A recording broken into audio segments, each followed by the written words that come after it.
छूते ही कैसे टूट गया? इतना कमजोर तो नहीं था कि छूते ही टूट जाए। छूते इसलिए टूट गया कि उस धनुष के ऊपर खिड़की से किसी की दृष्टि पड़ी और उसकी दृष्टि और उसके अगल बगल बैठी हुई सखियां और जनक नंदिनी जानकी जी एक टक उस धनुष को देख रही थी। सखी ने तब तक कहा मुस्कुराते हुए, क्यों सखी, राम जी को देख करके मन मोहित हो गया है? पुष्पवाटिका में फूल चुनते समय यही थे ना? हाँ। सखी ने कहा, तो तुमने क्या विचार किया? सीता जी ने कहा, सखी मैंने तो विचार कर लिया है। क्या विचार कर लिया है? बोले कि मैंने विचार कर लिया है कि इन्हीं को पति बनाओ। किनको? ये दोनों जो बैठे हैं, दोनों को, एक को। ऐसा कैसे? है मजाक करती है, डांट दिया जानकी जी ने। कहा जो सांवला सांवला है ना, उसी से, क्योंकि मैं गोरी तो हूं ही और मेरे पास सांवला रंग नहीं है, और जब उससे ब्याह कर लूंगी तो मेरे पास सांवला रंग भी आ जाएगा। अच्छा, तो लेकिन तुम न सोच रही हो इस बात को? वो तो सोच नहीं रहा है। बोले नहीं नहीं, वो मेरे मन की बात जानता है। बोले तुम्हारे मन की बात कैसे वो जानता है? बोले क्योंकि मेरा मन उसी के चिंतन में लगा है, इसलिए वो मेरे मन की बात जानता है। जानता ही नहीं है, जानने मन की बात तो गुरुजी भी जानते हैं, पिताजी भी जानते हैं, सब लोग जानते हैं कि हाँ बच्ची क्या सोच रही है, लेकिन नहीं, वो जानने में शिरोमणि है। उसको पानी की बूंद में और ओस की बूंद में और बारिश की बूंद में और पसीने की बूंद में और आंसुओं की बूंद में तत्काल दर्शन होता है।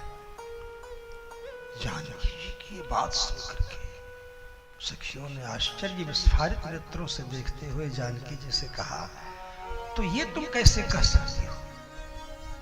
बोले इसलिए कह सकती हूँ क्योंकि गौरी ने हमसे कहा है, गिरिजा ने हमसे कहा है। गिरिजा पूजन करने के लिए जब मैं गई थी तो गिरिजा ने हमसे कहा था कि करुणा निधान सुजान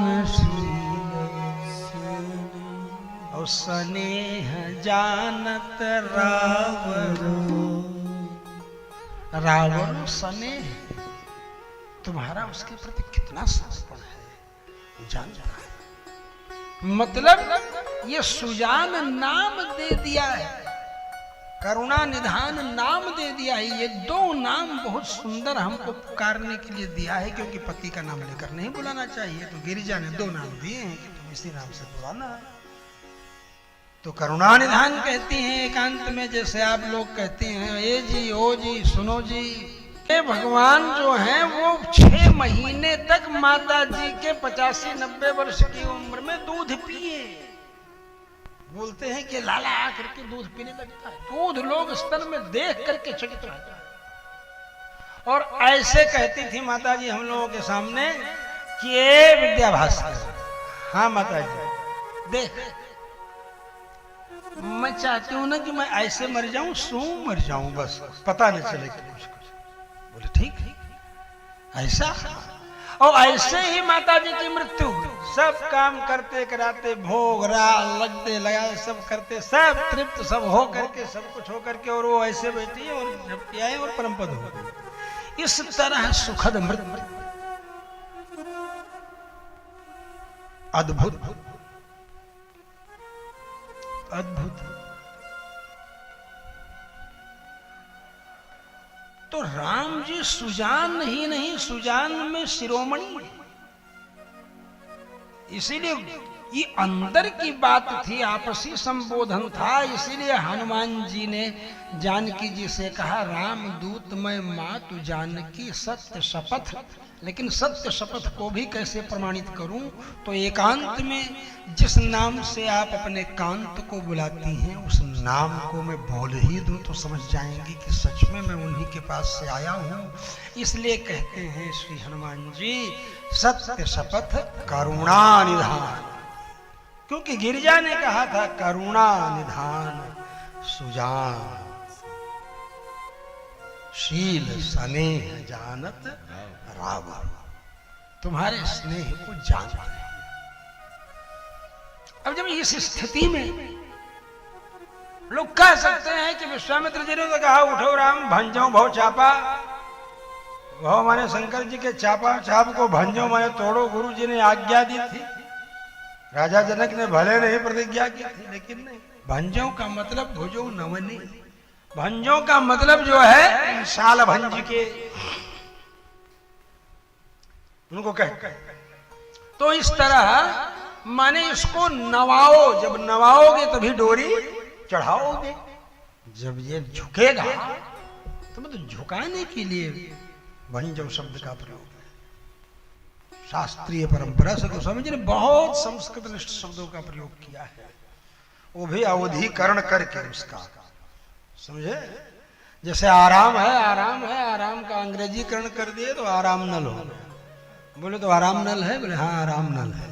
तो माने इसी तरह से ऐसे शब्दों को देखते अनुभव करते हैं कि हाँ ऐसे होता होगा, इस तरह भी होगा। तो बस केवल इतना कहना है कि जानकी जी ने कहा, हमने तो इन्हीं का वर्णन किया। बोले, ये धनुषवा जो बीच में दिशाशूल की तरह बैठा हुआ है, क्या तुम्हारा पति इनको होने देगा? तुम्हारे पिताजी की जो प्रतिज्ञा है, प्रण है कि धनुष को जो नवा देगा, डोरी चढ़ा देगा, सज्जी कृत कर देगा, सज्जम धनु, धनु को सज्ज कर देगा, जो अभी विज्य ज्या को ज्या ज्या पड़े होंगे ना, तो ज्या वही है, समझ? हाँ, यही तो है। इसलिए ज्या चढ़ाने की बात, लेकिन वो इसीलिए सोच रही थी, जब सखियों ने कहा कि ये, और वो देख ही रही थी कि दिशाशूल कहां से आगे बढ़ा। ऐसे दृष्टि उठा करके देखा भगवती पराम्बा जनक नंदिनी जानकी जी ने, तो उनके देखते ही वो धनुष जो है जल गया। इस तरह जला कि राख हो गया, लेकिन धुआं और लौ नहीं निकली। जैसे तेजाब से कपड़े जल जाते हैं, देखते हो ना, तेजाब से कपड़े जल जाए, लुगदी लुगदी हो जाए।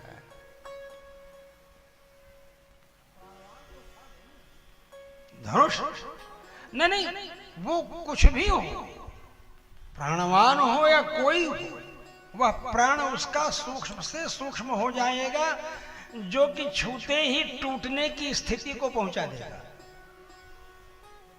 छुवत प्राण तो क्या कहते हैं वो, नरकंक क्या कहते हैं, जो ये जिनकी सारी हड्डियां गिन ली जाएं, ऐसे लोगों के भी तो शरीर में प्राण होता है। कंकाल की तरह शरीर रहता है, कंकाल में कृष्ण धमनी संततम, कृष्ण रहता है, धमनी संतत माने नाड़ियां दिखाई पड़ती रहती हैं, प्राण तो उसमें भी रहता है। तो उसको झुकाने में सुविधा रहती है, क्योंकि वो बहुत फ्लेक्सिबल होता है। मोटे आदमी फ्लेक्सिबल नहीं हो सकते, समझे? फ्लेक्सिबिलिटी खत्म होने लगती है, मोड़ना। और जब फ्लेक्सिबिलिटी खत्म होने लग जाए तो समझ लो कि अब जंग लग रहा है, अब जाने की तैयारी हो रही है। इसीलिए कुर्वन्नेवेह कर्माणि जिजीविषे क्षतगुण समाह, शास्त्र कहता है कि हम कर्म करते हुए 100 वर्षों तक जीवित रहे। हमारे अरविंद नारायण मिश्र जी इस अवस्था में चकाचक व्यायाम करते हैं सवेरे, और ऐसे लगता है कि 40-45 साल के। ये शरीर का सौष्ठव है, नित्य व्यायाम करते। जो नित्य व्यायाम करेगा तो व्यायाम दृढ़गात्रस्य व्याधिर्नास्ति कदाचित्। व्यायाम से जिसका शरीर दृढ़ है उसे व्याधि सताएगी ही नहीं। और न चैनम सहसा क्रम जरा समविवर, सहसा आक्रमण करके बुढ़ापा उसके ऊपर नहीं आता। सहसा कितने मित्र लोग मिलते हैं, देखने पर लगता अरे तुम बूढ़े हो गए, एक बैग बूढ़े हो जाते हैं, क्षण होने लगता है।